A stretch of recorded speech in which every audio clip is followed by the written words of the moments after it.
He has to conserve his battery fuel because he needs it for propulsion.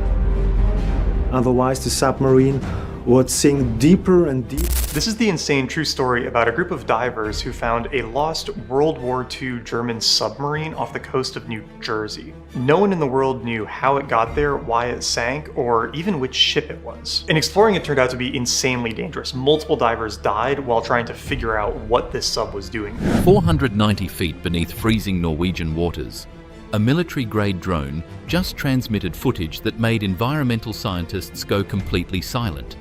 Because what the cameras captured inside the broken hull of Nazi submarine U-864 in January 2026 proves that everything Norway has been doing for 23 years to contain 67 tons of deadly mercury was based on a lie. The lie that the poison was still safely locked inside steel containers.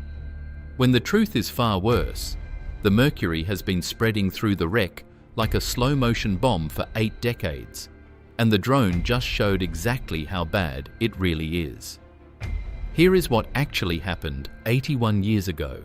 On February 9th, 1945, British submarine HMS Venturer did something no submarine had ever done before or since. It sank another submarine while both were completely underwater.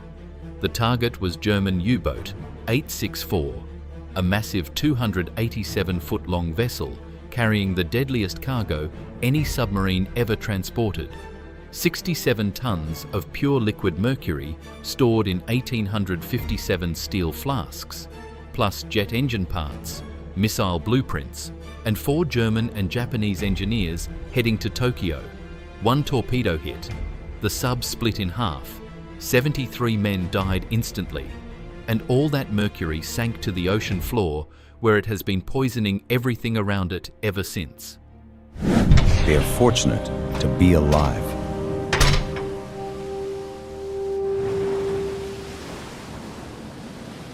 Additional Allied attacks throughout the day of March 17th forced 12 German U-boats to lose contact with the convoy.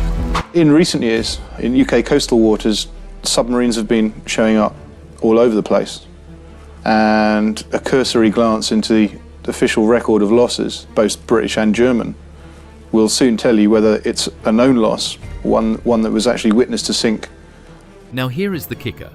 When Norway found the wreck in March 2003, they immediately started testing the water and sediment. What they found was terrifying. Mercury levels in the mud around the wreck were 10,000 times higher than normal. Crabs and fish in the area had so much mercury in their bodies that eating just one meal could give you permanent brain damage. The Norwegian government banned all fishing within 2 miles, posted warning signs, and started what became a 23-year debate about what to do: raise the wreck and risk spilling all that mercury during the lift, or bury it under 40 feet of sand and concrete like they did at Chernobyl. But here is where things get interesting. Back in 2005, Norway sent down a robotic submarine to look closer at those mercury containers. They grabbed one flask and brought it to the surface. When metallurgists cut it open in a sealed lab, what they found made everyone realize how little time they had. The steel walls were originally 5 millimeters thick, strong enough to last centuries. But after 60 years in salt water, corrosion had eaten through so much metal that some spots were only 1 millimeter thick, thinner than a credit card. The scientists did the math and estimated the flasks would completely fail and release all their mercury within another 20 to 30 years. So how prominent of a force were the German U-boats and submarines? Well, they certainly weren't a force as they were in what they called the glory days of 1942, when they were sinking ships right off of North Carolina. But the thing that bothers me is that the day before Christmas Eve, December 23rd. Only 25 years old, Launders joined the Royal Navy as a cadet in 1938, before Britain declared war. Launders must act quickly before the U-boat spots him.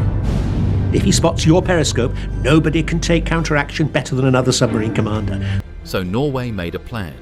Spend $32 million building a giant underwater tomb, cover the entire wreck and surrounding contaminated area with special absorbent sand, then pile on 160,000 tons of rock and gravel to hold everything down forever.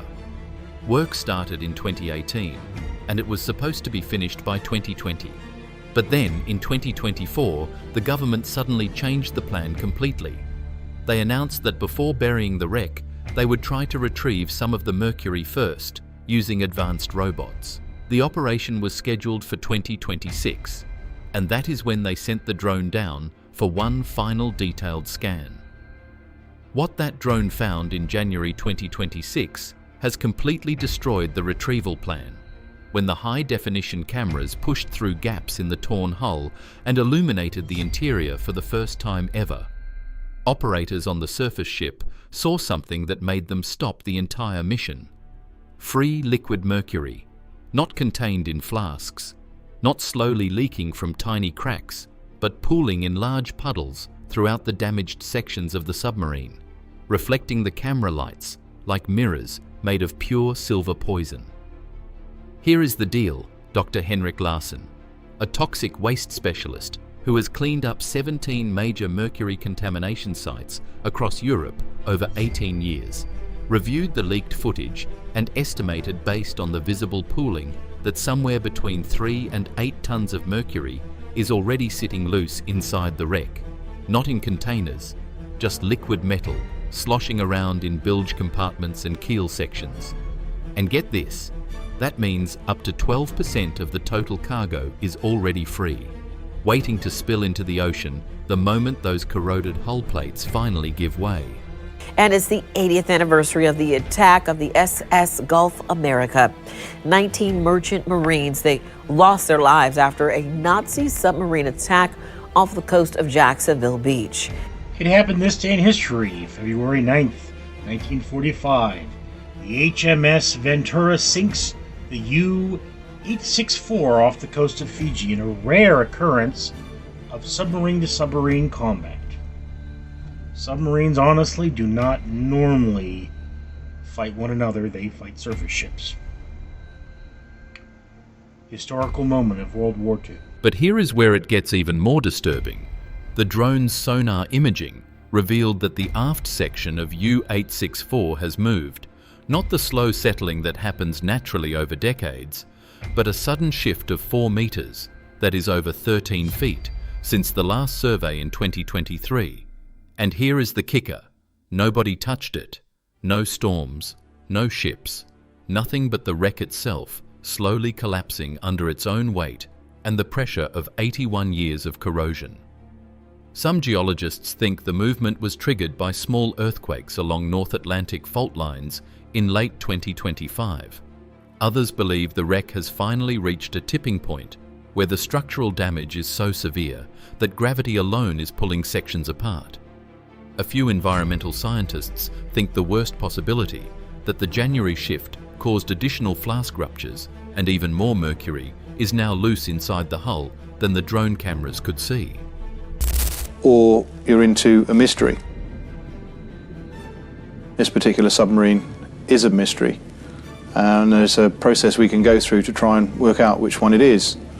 And that follows both forensics, actually visiting the site, trying to identify the class and date of the submarine, and then taking that back through archival records to come up with an explanation.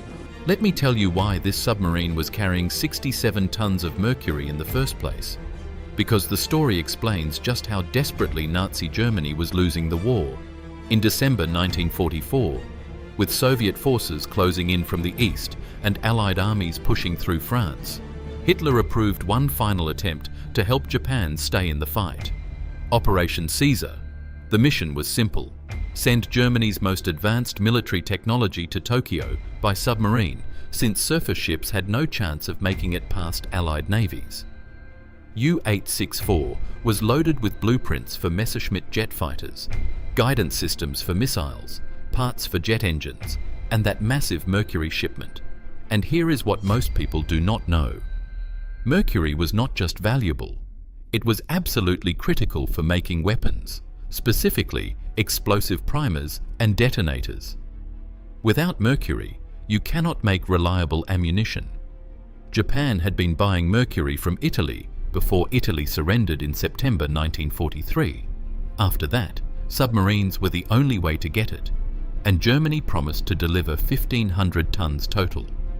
So how prominent of a force were the German U-boats and submarines?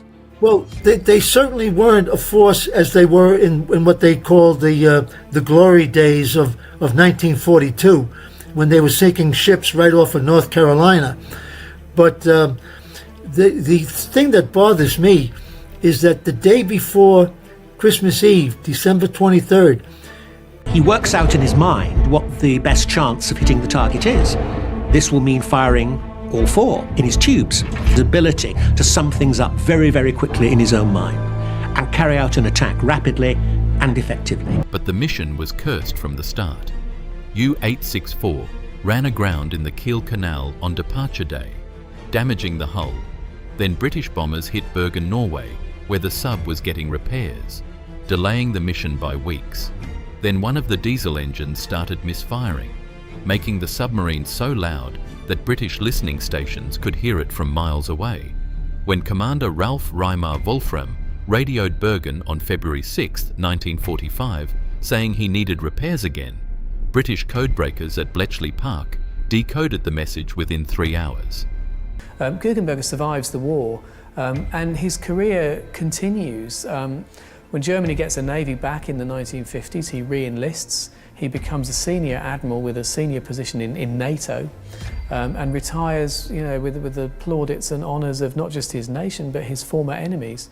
And then he dies this bizarre, mysterious death at home as an elderly man, goes for a walk in the forest, never comes back. And the British immediately sent HMS Venturer, commanded by 25-year-old Lieutenant Jimmy Launders, to intercept and destroy U-864 before it could reach the Atlantic. On February 9th, Venturer detected the German submarine using hydrophones, underwater microphones that listen for engine noise. Launders tracked U-864 for 3 hours, watching the German commander zigzag back and forth, trying to avoid detection. Then Launders did something incredible. He calculated exactly where U-864 would be after each turn in its evasive pattern, and fired all 4 torpedoes at 17.4-second intervals, creating a wall of explosives that the German submarine could not avoid. U-864's crew heard the incoming torpedoes and made desperate turns, dodging the first 3. But the zigzag maneuver that saved them from Torpedo 3 put them directly in the path of Torpedo 4. The explosion was so violent, it broke the submarine completely in half. The midsection, including the conning tower, shattered into 107 separate pieces, and the bow and stern sections sank like stones, taking all 73 men and 67 tons of mercury to the bottom in less than 2 minutes. So during World War II, the U.S. Navy had to face a powerful enemy, the German submarines known as U-boats. The Germans first used these powerful U-boats during World War I, but they'd perfected their U-boat technique by the Second World War. And those submarines struck fear into the hearts of Allied powers' naval officers. And U-boat is short for Unterseeboot, which is German for undersea boat. These U-boats could travel for thousands of miles. Now here is where the January 2026 drone footage reveals the real disaster. When that torpedo hit U-864 and tore it apart, the violence did not just break the hull, it broke open an unknown number of those 1,857 mercury flasks. Norwegian scientists have always known some mercury leaked during the sinking. Contaminated sediment covers 30,000 square meters around the wreck, but they assumed most of the cargo made it to the seafloor intact. The new drone imagery proves that assumption was completely wrong. What the cameras show is that a significant portion of the mercury never stayed in containers. It spilled during the explosion, poured out during the descent, and has been sitting inside twisted hull compartments as pure liquid metal for 81 years, corroding everything it touches, reacting with seawater to form even more toxic compounds. and waiting for the final hull collapse that will dump it all into the ocean at once. Atrás de submarino, pela história em si, muito envolvente. The U-boat has an incredibly engaging history. It enthralled me immediately. It was as if I was being pulled into this search, of course not least because of my family. Hit subscribe right now, because what this means for Norway's containment plan is about to get even worse. The partial retrieval operation that was supposed to start this year in 2026 was designed to use robots to carefully lift intact mercury flasks one by one from the keel storage area.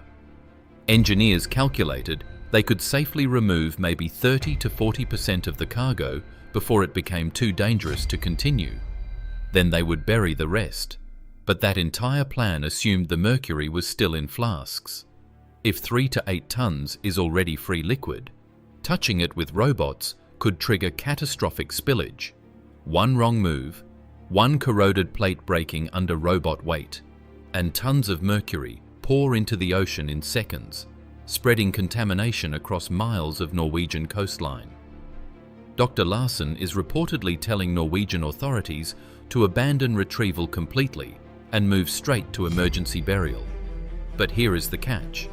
The burial plan was designed for a stable wreck that stays in one place.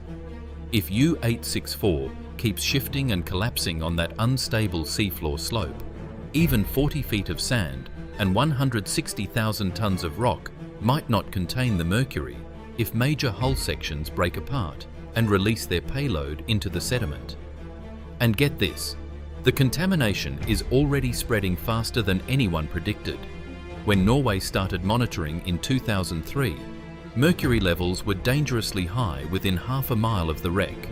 By 2015, contamination had spread to a full mile. By 2023, fish with unsafe mercury levels were being caught 2 miles away, and marine biologists expect the contaminated zone to double again by 2030. That means within 4 years, an area of ocean the size of a small city will be completely poisoned and unusable. 3. We found U-21. U-215 was a really big discovery. And we weren't directly involved with it, but Clive Cussler found a third U-boat. But then there were British U-boats that we located, and smaller submarines that were unrelated to German technology. Here is what nobody wants to talk about. U-864 is not the only mercury-contaminated wreck on the ocean floor. During World War II, Germany sent multiple submarines loaded with mercury toward Japan. Most were sunk by Allied forces, and nobody knows exactly where all of them are or how much mercury they carried. Some historians estimate there could be 300 to 500 tons of mercury sitting in wrecks scattered across the Atlantic and Pacific, slowly leaking, slowly spreading, creating time bombs that nobody is monitoring. What we know for certain right now, in February 2026, is this. Norway has not released the January drone survey data publicly. The Norwegian Coastal Administration has not confirmed whether the 2026 retrieval operation will proceed as planned. Environmental groups are demanding immediate answers about what the drone found and what it means. Fishing communities that have been banned from their traditional waters for 23 years are asking how much longer they have to wait, and the contaminated area keeps growing every single year. And they used torpedoes to take out ships multiple times the size of the U-boats themselves, so they were very powerful. And the U-boats were very cramped, so cramped that there wasn't enough room for more than 2 toilets for the 50 crew members. And one of them doubled as a food locker. So sailors couldn't shower or even change their clothing during missions, which sometimes lasted 2 months. So as you can imagine, everyone smelled horrific. U-864 went down in 1945, carrying cargo meant to help Japan build weapons. 81 years later, that cargo is still killing. The 73 men who died when the torpedo struck are not the only casualties. The ocean is dying around their tomb. Fish are poisoned, crabs are toxic, the seabed is contaminated, and every year it gets worse. The drone that went inside that wreck in January 2026 found proof that we are running out of time. The mercury is loose, the hull is collapsing, and nobody knows if we can stop it before the final rupture dumps all 67 tons into the sea at once.